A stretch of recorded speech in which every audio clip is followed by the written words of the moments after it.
Nucleus की radius calculate करके देखेंगे कि जो न्यूक्लियस है उसकी रेडियस कितनी होगी। अब न्यूक्लियस किसको बोलते हैं? किसी भी एटम का वो सेंट्रल पार्ट जहां पे न्यूट्रॉन और प्रोटॉन रहेंगे, उस जगह को हम क्या बोलते हैं? न्यूक्लियस बोलते हैं। ठीक है, जहां पे सारे के सारे न्यूक्लियॉन्स रहते हैं, उस जगह का नाम क्या है? उसका नाम है न्यूक्लियस।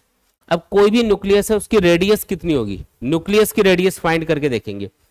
हमको ये पता है कि अगर किसी न्यूक्लियस में ज्यादा न्यूक्लियॉन्स होंगे, अगर न्यूट्रॉन प्रोटॉन ज्यादा होंगे तो उसका साइज बड़ा होगा, है ना। न्यूक्लियस की जो साइज है वो न्यूक्लियॉन्स के नंबर पे डिपेंड करेगी। अब किसी न्यूक्लियस में मान लो 2-4 ही न्यूट्रॉन प्रोटॉन है तो उसका साइज छोटा होगा। किसी के अंदर 20-25 न्यूट्रॉन प्रोटॉन है उसका साइज बड़ा होगा। किसी के अंदर 100-200 न्यूट्रॉन प्रोटॉन है तो उसका साइज और बड़ा होगा। तो इसका मतलब न्यूक्लियस का जो साइज है वो इस चीज पे डिपेंड कर रहा है कि न्यूक्लियस में कितने प्रोटॉन या न्यूट्रॉन है। तो मैं इसको ऐसे लिख सकता हूं क्या? Size of nucleus directly proportional to atomic mass, बोल सकते हैं ऐसा। भाई एटॉमिक मास किस चीज को शो करता है?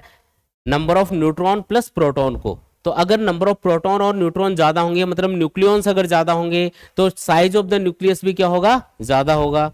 साइज को हम वॉल्यूम से भी कंपेयर कर सकते हैं कि अगर साइज बड़ा है न्यूक्लियस का, इसका मतलब उसका वॉल्यूम ज्यादा होगा। भाई न्यूक्लियस का साइज अगर बड़ा है तो इसका मतलब उसका वॉल्यूम भी तो ज्यादा होगा। वॉल्यूम का फॉर्मूला क्या होता है? 4/3 पाई आर क्यूब। अगर स्फेरिकल कोई भी ऑब्जेक्ट है तो उसका वॉल्यूम होगा 4/3 पाई आर क्यूब। ये डायरेक्टली प्रोपोर्शनल होगा एटॉमिक मास के। ये किसका वॉल्यूम कैलकुलेट किया जा रहा है? न्यूक्लियस का वॉल्यूम। अब प्रोपोर्शनलिटी में क्या होता है कि जो कांस्टेंट वैल्यूज होते हैं उनको हम हटा देते हैं।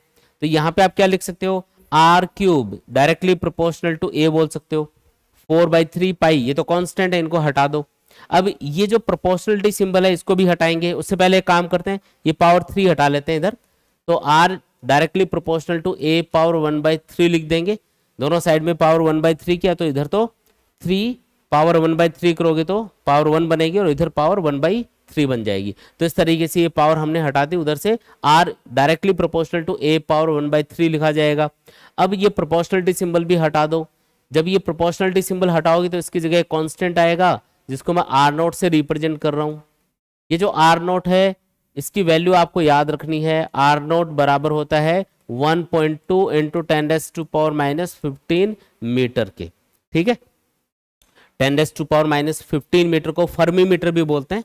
तो 10⁻⁻15 मीटर, अगर इसको फर्मी मीटर लिखा जाएगा तो ये वैल्यू लिखी जाएगी 1.2 फर्मी मीटर।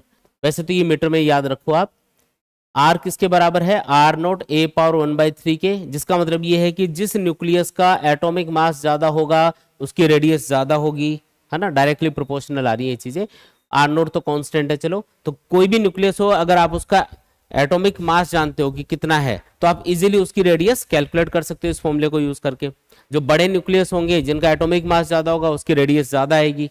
ठीक है, तो एक सिंपल सा क्वेश्चन इसके ऊपर बनेगा जिसमें आपको या तो ये थ्योरेटिकल क्वेश्चन बनाएगा तो वो रेडियस कैलकुलेट करवा लेगा आपको, या फिर कोई न्यूमेरिकल टाइप का क्वेश्चन बनेगा तो किसी न्यूक्लियस की रेडियस पूछ लेगा, या फिर दो अलग अलग न्यूक्लियस के लिए आपको एटॉमिक मास दे रखा होगा, उनकी रेडियस का रेशो वगैरह पूछ लेगा। इस टाइप के क्वेश्चन इसके ऊपर बनेंगे। ठीक है, आसान वाले एकदम। आया समझ में? चलो आगे बढ़ते हैं। नेक्स्ट है फिर न्यूक्लियर डेंसिटी। न्यूक्लियर डेंसिटी का मतलब है कि न्यूक्लियस की डेंसिटी कितनी है। डेंसिटी मतलब क्या होता है? मास अपॉन वॉल्यूम, है ना। उससे हम कैलकुलेट करके देखेंगे कि न्यूक्लियस की डेंसिटी कितनी आती है। डेंसिटी का फॉर्मूला क्या होता है? Mass divided by volume. इस फॉर्मूले को यूज करो। अब न्यूक्लियस की जो डेंसिटी है उसको मैं रो से रिप्रेजेंट कर रहा हूं, रो के सिंबल से। मास कितना होगा न्यूक्लियस का? तो मान लो इसका एटॉमिक मास है, ये जो भी न्यूक्लियस है इसका एटॉमिक मास है ए।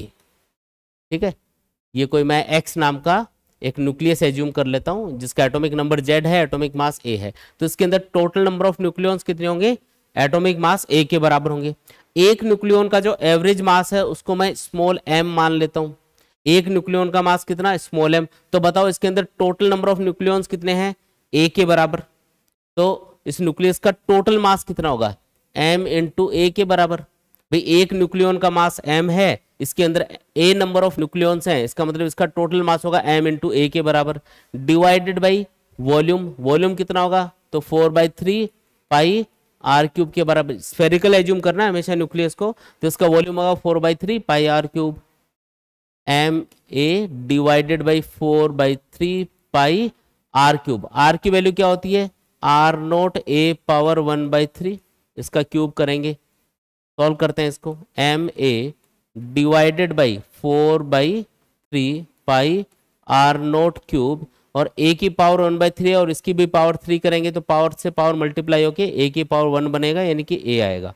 ये ए से ए उड़ जाएगा तो आंसर क्या है, m/4/3 ऊपर चला जाएगा तो 3 ऊपर लिख दिया मैंने, पाई आर नोट क्यूब आएगा। अब ध्यान से देख के बताओ कि ये सारी चीजें कांस्टेंट है। यहाँ पे देखो 3 constant, mass of 1 nucleon constant, mass of 1 nucleon small m ये भी constant, 4 constant, pi constant, R nought मतलब 1.2 इंटू 10⁻⁻15 ये भी एक कांस्टेंट वैल्यू है। तो ये सारी वैल्यूज यहाँ पे कांस्टेंट है, और अगर ये सारी वैल्यूज कांस्टेंट है तो यहाँ पे जो डेंसिटी निकल के आएगी न्यूक्लियस की वो भी क्या आएगी, कांस्टेंट निकल के आएगी। क्या वो एटॉमिक मास या एटॉमिक नंबर पे डिपेंड करेगी, नहीं जी, क्योंकि ए वाली टर्म तो कैंसिल हो चुकी है इसमें। भाई एटॉमिक मास अलग अलग न्यूक्लियस का अलग अलग होता है, लेकिन यहाँ पे एटॉमिक मास वाली कोई टर्म आ ही नहीं रही है। इसका मतलब किसी भी न्यूक्लियस की जो डेंसिटी है वो हमेशा कांस्टेंट रहती है। कोई भी न्यूक्लियस हो, चाहे उसका एटॉमिक मास ज्यादा हो कम हो, एटॉमिक नंबर कम हो ज्यादा हो, कोई फर्क नहीं पड़ता, सबकी हर एक न्यूक्लियस की डेंसिटी बराबर होगी। ठीक है, तो ये वाली वैल्यू भी आप, ये वाली चीज भी आप याद रखो कि किसी भी न्यूक्लियस की डेंसिटी हमेशा कांस्टेंट होती है। रेडियस तो अलग अलग होती है लेकिन डेंसिटी हमेशा कांस्टेंट होती है। ठीक है, ये वैल्यू सॉल्व करोगे ना तो ये आएगा 2.29 इंटू 10⁻17 के आसपास कुछ। तो ये वैल्यू याद करनी जरूरी नहीं है, आप ये याद रखो कि ये वैल्यू कांस्टेंट होती है क्योंकि ये सारे कांस्टेंट्स हैं। इसके बाद में नेक्स्ट है फिर आइसोटोप। आइसोटोप्स का मतलब होता है एक ही एलिमेंट के डिफरेंट टाइप्स। एक ही एलिमेंट के डिफरेंट टाइप्स को हम क्या बोलते हैं, आइसोटोप बोलते हैं। जैसे हाइड्रोजन की ये कुछ आइसोटोप है, पहला है 1H1, दूसरा है 1H2, तीसरा है 1H3। इन तीनों का एटॉमिक नंबर सेम है, देखो 111, लेकिन एटॉमिक मास अलग अलग है ना, एटॉमिक मास अलग अलग है, एटॉमिक नंबर तो सेम है। अगर एटॉमिक नंबर सेम है मतलब ये एक ही एलिमेंट है, लेकिन ये क्योंकि इनका एटॉमिक मास अलग अलग है, ये इसका मतलब ये हाइड्रोजन के अलग अलग टाइप्स हैं। ये हल्का वाला टाइप है, ये थोड़ा भारी है, ये और ज्यादा भारी हो गया, ये सब हाइड्रोजन के टाइप है। अब क्योंकि ये एक ही एलिमेंट के डिफरेंट टाइप हैं, इसलिए कोई भी केमिकल रिएक्शन अगर आप करवाओगे और उसमें इनको यूज करोगे तो इनकी केमिकल प्रॉपर्टीज क्या आएंगी, सेम आएंगी। याद रखना है कि जो आइसोटोप है उनकी केमिकल प्रॉपर्टीज क्या होती है, सेम होती है, सेम केमिकल प्रॉपर्टीज। ठीक है, लेकिन इनकी जो फिजिकल प्रॉपर्टीज है, मास वगैरह, वो सब अलग अलग है। आप देख भी सकते हो, ये हल्का, ये भारी, ये और ज्यादा भारी है, एटॉमिक मास बढ़ रहा है ना, इसका मतलब इनकी फिजिकल प्रॉपर्टीज अलग अलग होंगी, डिफरेंट फिजिकल प्रॉपर्टीज। तो बस ये दो बातें ध्यान रखनी है।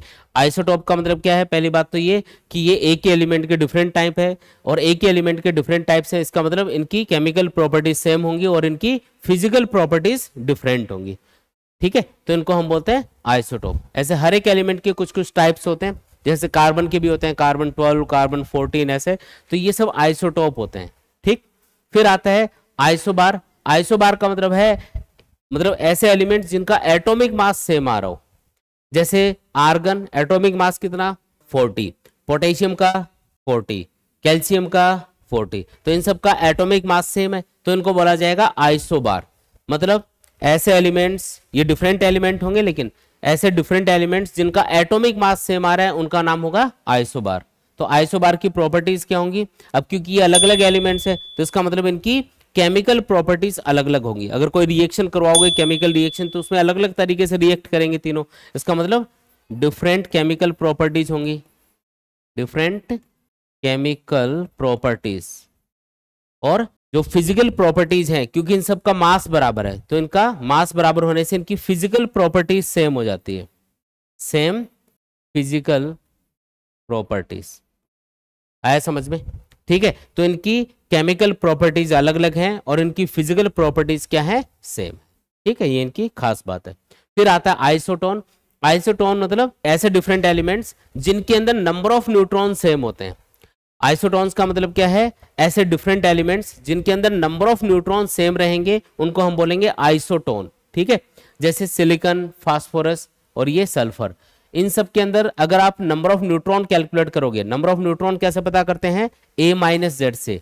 नंबर ऑफ न्यूट्रॉन कैसे पता करेंगे, A-Z से। चेक करो A-Z तीनों में सेम आ रहा है क्या, 30 - 14 क्या आएगा, 16 आएगा, 31 माइनस 15 अगेन 16 आएगा, 32 माइनस 16 अगेन 16 आएगा। इसका मतलब तीनों के लिए नंबर ऑफ न्यूट्रॉन की वैल्यू सेम आ रही है। अब क्योंकि ना तो ये एक ही एलिमेंट के डिफरेंट टाइप्स हैं, ये तो अलग अलग एलिमेंट है, तो इनके केमिकल प्रॉपर्टीज क्या होंगी, अलग अलग होंगी। इनका एटॉमिक मास भी सेम नहीं है, इसका मतलब इनकी फिजिकल प्रॉपर्टीज भी क्या होंगी, अलग अलग होंगी। कुछ सेम नहीं है इनमें, बस न्यूट्रॉन का नंबर सेम है, बाकी इनकी केमिकल और फिजिकल प्रॉपर्टीज अलग अलग ही होंगी। Different chemical and physical properties, बोलो आया क्या समझ में? सिंपल है एकदम, ठीक है। तो ये चीज याद रखनी है आइसोटोन्स के लिए कि इनकी केमिकल और फिजिकल प्रॉपर्टीज दोनों ही अलग अलग होती हैं, बस इनमें न्यूट्रॉन का नंबर सेम होता है। ठीक, क्लियर एकदम।